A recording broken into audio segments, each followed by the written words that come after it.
Bom, boa tarde a todos.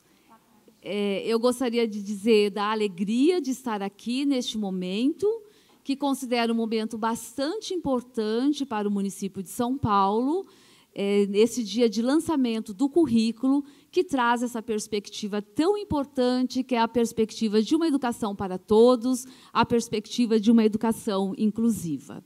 Então, eu vou falar um pouquinho para vocês sobre essa perspectiva de inclusão que está no currículo e vou abordar mais detidamente a questão da gestão, a importância da gestão no direcionamento dessas ações. Gostaria, inicialmente, de chamar a atenção para as telas que estarei apresentando, porque todas elas foram feitas pela Associação dos Pintores com a Boca e os Pés. Então, gosto muito de divulgá-las para que a gente já possa observar, através da arte, a competência dessas pessoas com deficiência. Bom, o trabalho com a coletividade constitui uma das tarefas mais importantes e difíceis do ato pedagógico. Eu quis começar por isso, porque, quando falamos da educação inclusiva, nós estamos falando fortemente de um trabalho coletivo, de um trabalho que se dá por via de várias mãos, de vários profissionais, cujos desafios só serão enfrentados mesmo de forma coletiva. E bem sabemos o quanto é difícil mesmo o trabalho da coletividade. Então, inclusive isso faz parte da nossa aprendizagem nesse processo, né? Aqui é muito rápido. Bom, outro aspecto importante a ser destacado é que a questão da inclusão escolar, quando nós falamos de inclusão escolar ou de educação inclusiva, nós não estamos falando de algo localizado na educação, simplesmente. Mas nós estamos falando da responsabilidade de toda a administração pública para que possamos realmente constituir uma escola que a inclusão escolar seja uma realidade. Então, nós estamos falando da ação da educação, obviamente, mas também estamos falando, desculpem, da ação da saúde, da gestão escolar, da família, da escola como um todo, e, inclusive, do Ministério Público na compreensão dessas relações que se estabelecem no interior da escola.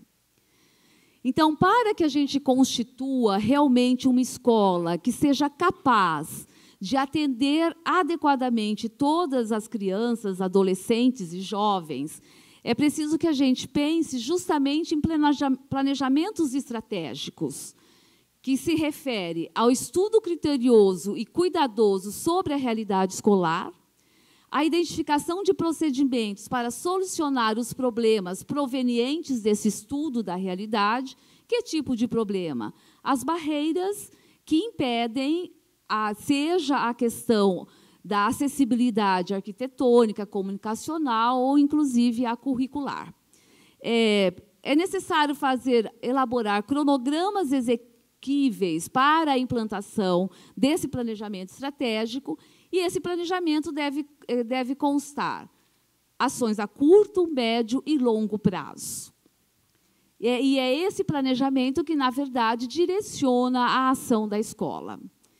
Então, ao falar de educação inclusiva, nós estamos falando de implicações diretas para a gestão escolar. Desde a questão do planejamento orçamentário e cronograma de investimento financeiro, até a elaboração de um programa de ação e planejamento, de um sistema de avaliação dos programas implantados na escola e da caracterização do sistema educacional e dos procedimentos de suporte pedagógico, que aí sim, quando falamos dos suportes pedagógicos especializados, é que nós estamos falando de educação especial. Entretanto, é importante que nós não percamos de vista que esse suporte pedagógico ele acontece em todas as instâncias da educação e cabe também a todos os professores, à escola como um todo, constituir suportes para a aprendizagem coletiva, a aprendizagem na diversidade. Então, é necessário identificar as condições estruturais, organizacionais e educacionais do próprio sistema, os sistemas de apoio e intersetorização, estabelecimento de programas de atendimento ao público-alvo da educação especial, que deve ser identificado, e não identificado apenas como um público, mas o perfil dessa população, e fazer análise das condições de acessibilidade dessa população a qual a educação especial se volta no sistema de apoio. Tudo isso é importante porque é o sistema político-educacional, ao estabelecer as suas metas de ações educacionais, que possibilitarão, então, por meio de estrutura, organização e recursos materiais e humanos, que se constitua essa educação para todos, essa educação que responde às necessidades de todos os alunos. Porém, quando nós falamos de educação inclusiva, é importante estar atento de que nós não podemos simplificar este processo como se tudo dependesse basicamente de técnicas especiais de ensino e não da ruptura com velhas práticas educacionais e o enfrentamento das relações de poder e dominação mantidas no contexto escolar. Então, por isso que eu volto a falar da questão do trabalho coletivo, porque nós precisamos criar novas práticas pedagógicas, romper com práticas homogêneas, porque nós estamos falando de uma educação que hoje deve se dar na diversidade da aprendizagem, da cultura, das constituições dos alunos que lá estão. Então, é necessário o rompimento de velhas estruturas pedagógicas. Porque, senão, nós podemos correr o risco de que a instituição escolar tome a presença desses alunos, que são público-alvo da educação especial, como acessória, sem afetar o projeto da escola, o que se reflete na realização de pequenos ajustes ao aprendiz e na atribuição dessa responsabilidade quase exclusivamente ao professor. Então, nós estamos falando, sim, de um movimento que altere o projeto da escola. E creio que o currículo que hoje está posto aqui, neste momento, ele nos possibilita pensar ações e projetos da escola na direção de uma aprendizagem colaborativa. Mas qual é o desenho da política educacional inclusiva? Bom, no âmbito político, em termos de política nacional, nós temos a indicação que os sistemas escolares devem assegurar a matrícula de todo e qualquer aluno. Mas não é só assegurar a matrícula. É preciso organizar-se para o atendimento destes alunos nas classes comuns do ensino regular, uma vez que lá é o locus da aprendizagem de todo e qualquer aluno. Aprender com os seus pares, aprender junto com aqueles que fazem parte da sua constituição etária. Então, isso é um elemento bastante importante.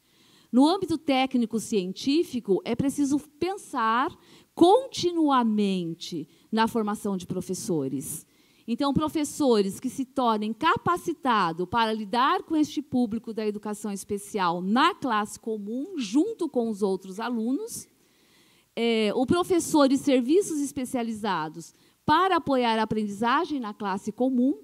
Em São Paulo, nós temos uma estrutura e uma organização de educação especial capaz de dar conta dessa situação de apoio e de se pensar recursos.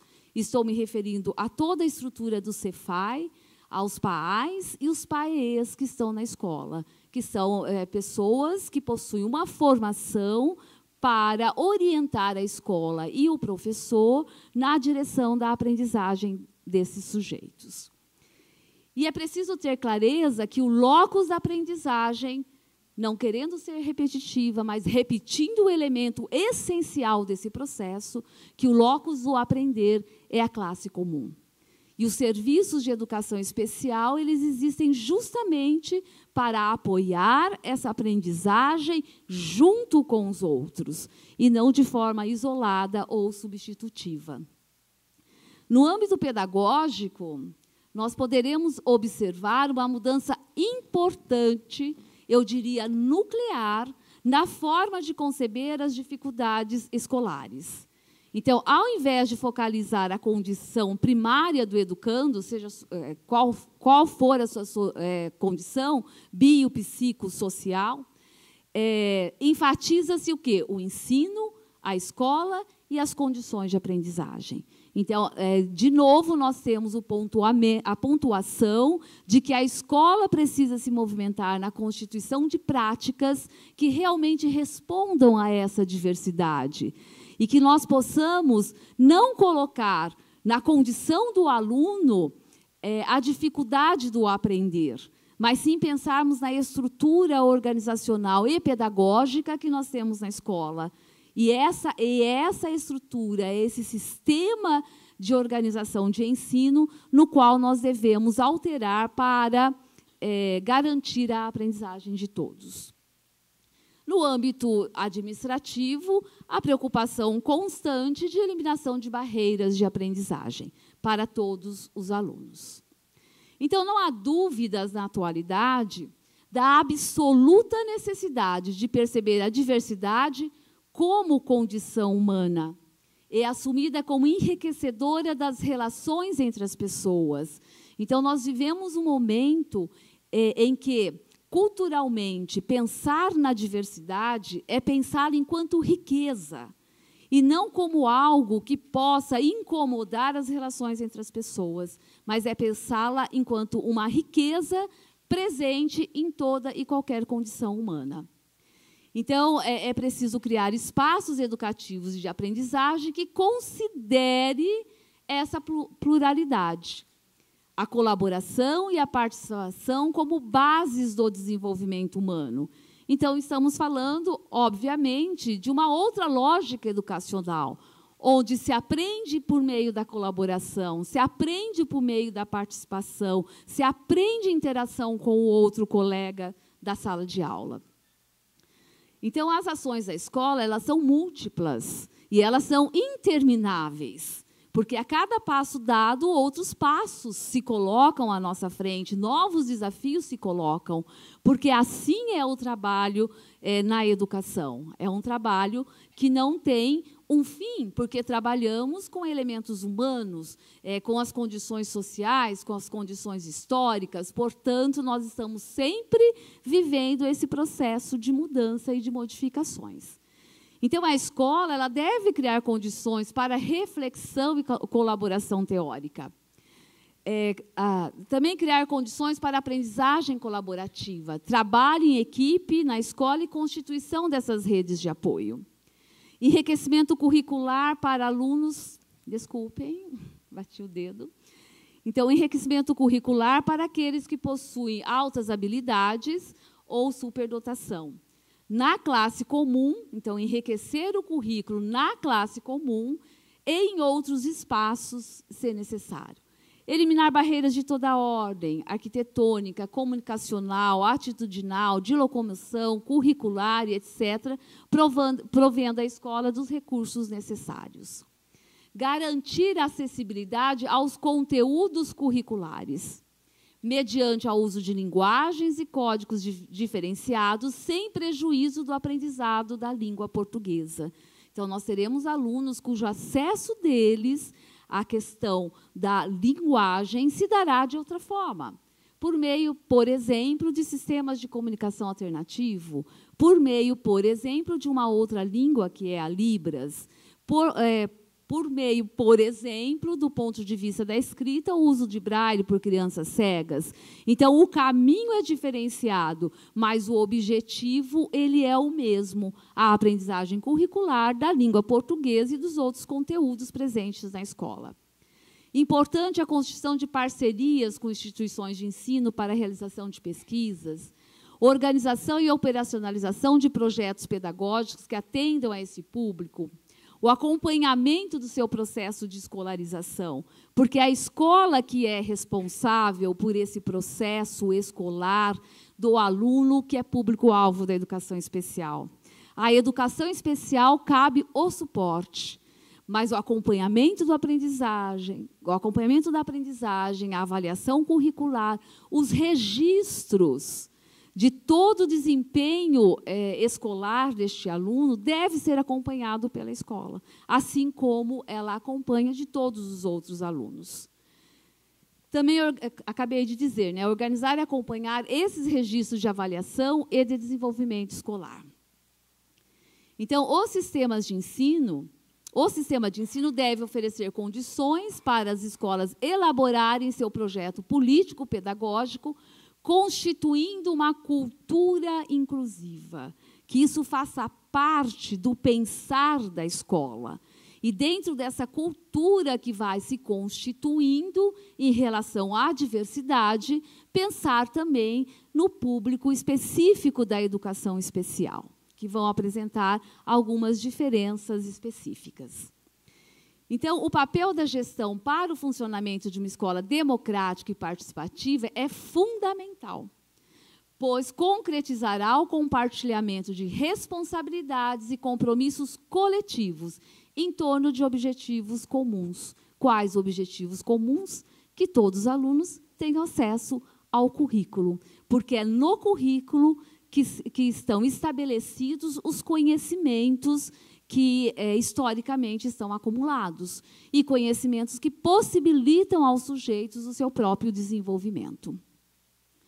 Então, a gestão da escola para a constituição de práticas inclusivas deverá conduzir essas discussões na escola, como um todo, compreender a complexidade de ações, oferecer condições favoráveis de trabalho aos professores, conhecer os estudantes, dialogar com suas famílias, realizar articulações políticas com o sistema de ensino, com os serviços da comunidade para atender às necessidades de sua escola, e assegurar a execução e revisão constante das metas estabelecidas em seu projeto político-pedagógico.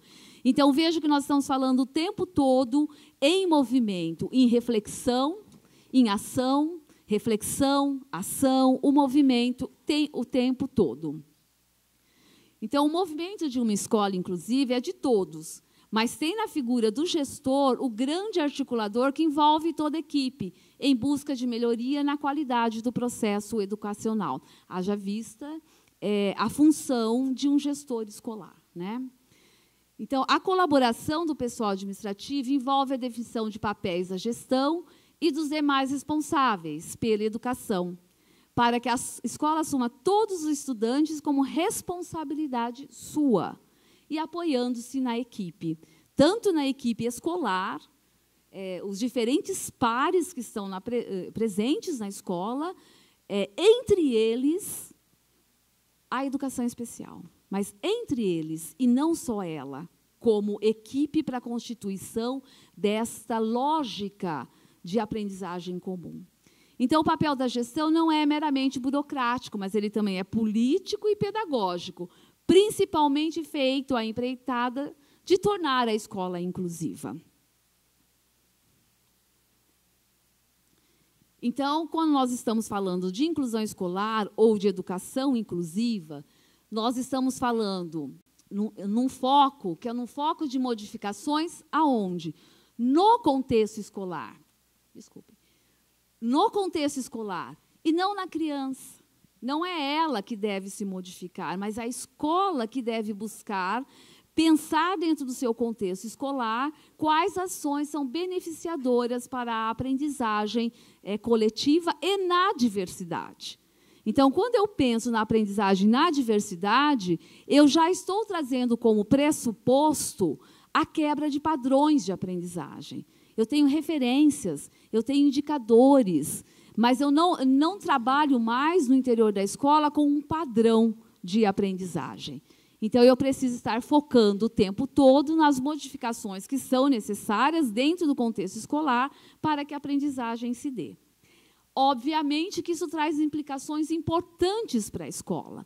Não é possível falar de uma educação inclusiva na qual todos devem estar presentes no contexto escolar comum, junto com os seus pares, sem que isso trouxesse implicações importantes para o contexto da escola. Ou seja, nós precisamos mudar a lógica da escola. Então, eu vou destacar alguns pontos, mas poderia falar de muitos outros. São necessárias mudanças nos aspectos da escolarização. desde a questão da própria filosofia da escola. Uma filosofia que agora se coloca cada vez mais como heterogênea, como diversa, como rompendo determinados padrões que até então estavam presentes. Então, mudanças na organização escolar, nos recursos humanos, na sua estrutura física, no currículo, que acho que é algo importante que o município de São Paulo está vivenciando, um currículo que já traz, enquanto princípio, a ideia de educação inclusiva. Mudanças na didática, na forma que eu ensino. É preciso que eu modifique para formas mais interativas de ensino e, portanto, de possibilidades de aprendizagem.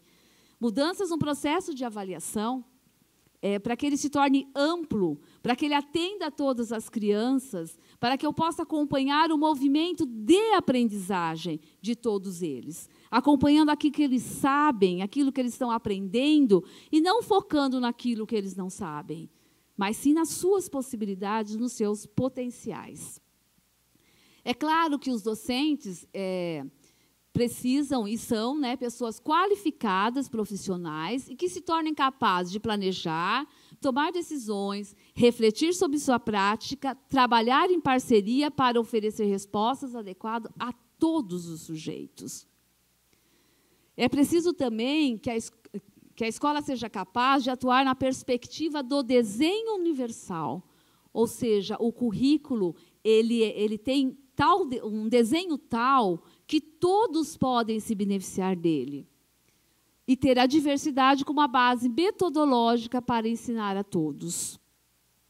Necessita de uma intervenção organizada para a constituição de práticas pedagógicas correspondente à configuração da escola contemporânea. É preciso pensar em conteúdos, objetivos, recursos e processos de avaliação que sejam capazes de responder à diversidade que compõe a escola, sejam quais forem as condições biopsicossocial dos educandos presentes nelas, e proporcionar auxílios pedagógicos ajustados às características dos educandos. Então, isso é um movimento de escola, é um movimento coletivo de todos aqueles que são pertencentes ao quadro escolar. Então, assumir proposições curriculares abertas à diversidade, que sejam flexíveis e que observem diferenças individuais na aprendizagem, não como algo estático, mas dinâmico, interativo e em contínua evolução. E é preciso que nós possamos aprender cada vez mais, observar o movimento de cada um dos nossos alunos, porque o movimento existe em direção à aprendizagem. Portanto, o educar na diversidade não é sinônimo de uma educação pouco estruturada. Ao contrário disso, exige manter um forte rigor no planejamento e na avaliação, derivando daí a necessidade de uma reflexão profunda nas etapas de projeto e desenvolvimento do currículo. Isso será constante, sempre será constante no movimento escolar. É sempre o repensar, o criar novas formas de interação, novas formas de aprendizagem, novas formas de ensino. Nesse sentido, o currículo, de acordo com Arroyo, ele é o núcleo central mais estruturante da escola, porque o currículo ele é exatamente a ferramenta mais importante do professor na sua relação pedagógica. Essa é a nossa função específica, possibilitar aos alunos acesso aos conhecimentos, porque, ao acessar esses conhecimentos, ao aprender determinados conteúdos, eles se desenvolvem. E desenvolvem processos de reflexão mais elaborados. Então, é fundamental que nós, enquanto professores, sejamos experts em currículo, que saibamos manejar as propostas curriculares para que elas atendam à necessidade dos alunos. Então, nesse sentido, o currículo ele é um fator de mudança. Mudança no desenvolvimento da criança, mudança nas relações interativas da escola, mudança nos níveis de conhecimento e mudança da nossa autoformação como professores, pensando em um currículo que ele seja realmente dinâmico, que ele realmente responda à necessidade de todas as crianças. Nesse sentido, o currículo, visto como um conjunto de experiências planificadas, que é o que estamos hoje aqui reunidos para falar sobre isso, ele é um potencializador da aprendizagem. O currículo não é por si só. Ele só potencializa a aprendizagem porque nós, professores, fazemos a mediação entre o que está posto no currículo e estratégias didáticas para a aprendizagem da criança. Ou seja, somos nós, professor, que transformamos o currículo e o tornamos a serviço do aluno. Então, vejam, não é o aluno que está a serviço do currículo, é o currículo que está a serviço da aprendizagem do aluno. E quem faz isso somos nós, professores. Então, o currículo é um direcionador extremamente importante. E é isso que nós estamos festejando aqui nesse dia. Mas, mais do que isso, é justamente o meu conhecimento, enquanto professor, capaz de traduzir o que está no currículo para a aprendizagem da criança, para que o currículo realmente sirva ao desenvolvimento do aluno. Nesse sentido, ele é uma ferramenta que possibilita o acesso ao conhecimento e, portanto, se torna um instrumento de desenvolvimento. Quando a criança aprende, se apropria daquele conhecimento, então a gente impulsiona o seu desenvolvimento. Exemplificando, a partir do momento que ela aprende a escrever, nós estamos impulsionando novos processos de aprendizagem, novas possibilidades de acesso ao conhecimento que está disponível mundialmente. Então, e nesse sentido, se torna um instrumento para o desenvolvimento das crianças. Ou seja, adequar as respostas educativas ao ambiente e cultura de uma determinada escola é uma necessidade que beneficia a todos. Quando eu, professor, tenho enquanto desafio pensar como ensinar, por exemplo, matemática a uma criança cuja condição primária é um transtorno do espectro autístico, e eu penso em atividades diferenciadas, em propostas de aprendizagem diferenciadas, eu estou beneficiando esse aluno, mas estou beneficiando a todos os outros, porque eu estou possibilitando novas formas e novos caminhos para chegar, por exemplo, a um raciocínio matemático. E é nesse sentido que a educação geral e a educação especial se encontram. Tudo bem, mas qual é o papel da educação especial na perspectiva política educacional inclusiva? Então, primeiro ponto. Hoje falamos em educação especial na perspectiva inclusiva. Então, é uma área que se mobiliza para manter e acompanhar a aprendizagem do aluno na classe comum junto com os seus pares. Então, se busca criar recursos, estratégias, atuar colaborativamente, orientar a escola, formar professores para que o aluno, para que a presença do aluno na sala de aula comum esteja garantida, não apenas como presença, mas como participação ativa no processo do aprender.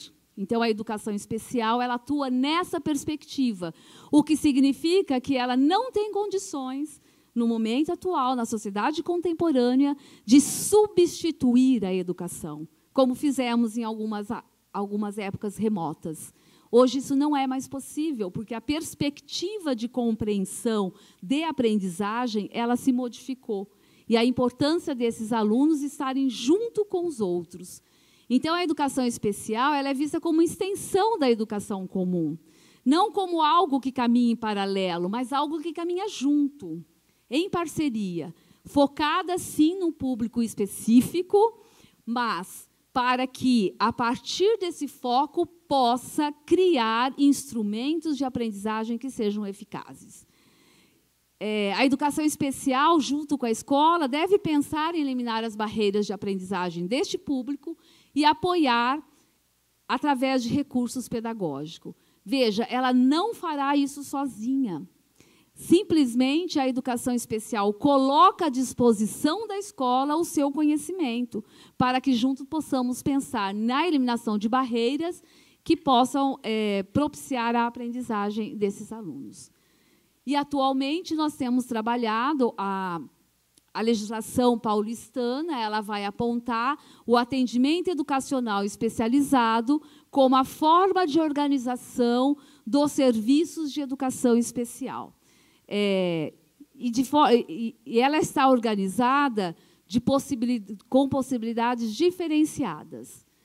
Em salas de recursos multifuncionais, pela itinerância e pelo trabalho colaborativo.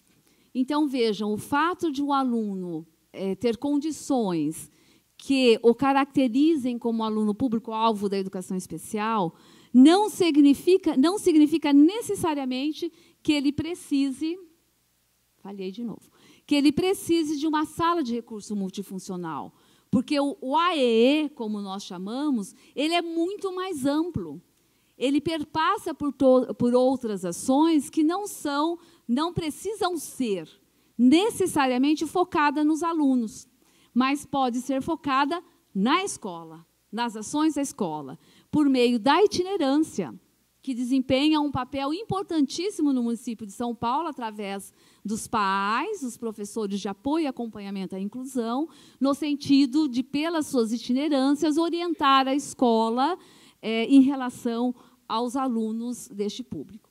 Ou o trabalho colaborativo, o trabalho que se dá com o professor de educação especial, junto com o professor da classe comum, por meio de planejamento, do pensar junto às ações curriculares, em algumas situações, inclusive, atuarem coletivamente na sala de aula.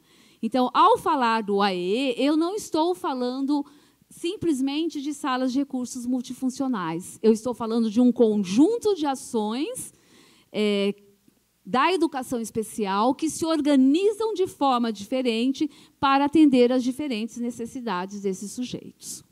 Então, o AEE, na verdade, ele é um apoio na busca de colaborar com a escola para a aprendizagem de todos, porque é por meio da aprendizagem que o desenvolvimento acontece, né? Porém, a gente observa na literatura um grave problema, que é justamente transferir para o professor do AEE a responsabilidade exclusiva da aprendizagem e acompanhamento do educando público-alvo da educação especial, quando, na verdade, este professor ele é alguém para colaborar com o professor da classe comum. Então, quando eu transfiro isto para aquele professor, eu tiro do aluno o direito de aprendizagem, porque nenhuma das formas do AEE são substitutivas ao trabalho interno da classe comum. O AEE não irá trabalhar com o currículo, ele vai trabalhar com recursos, com suportes, com apoio. Então, transferir para o AEE a responsabilidade da aprendizagem desse aluno é um grave equívoco, porque elimina dele as possibilidades de aprendizagem.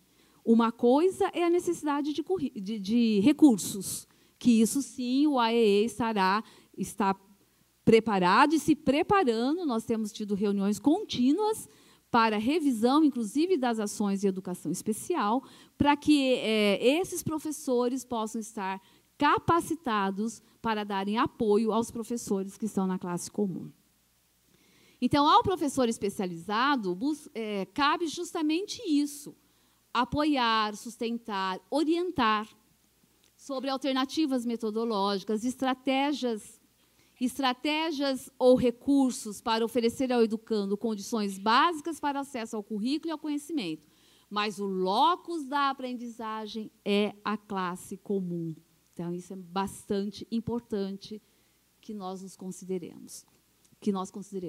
É claro que nós temos vários percalços, várias dificuldades para chegar nesse ideal de uma escola para todos. Porém, nós não podemos perder isso enquanto princípio e enquanto meta. E nos perguntar constantemente como avançar.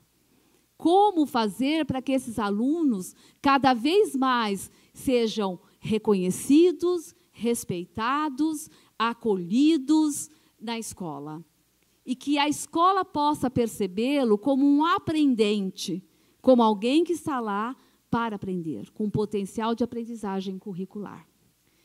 Então, nesse sentido, a escola é o lugar mais propício ao compromisso com a política de educação inclusiva, porque lá estão todas as crianças, todos os adolescentes e jovens.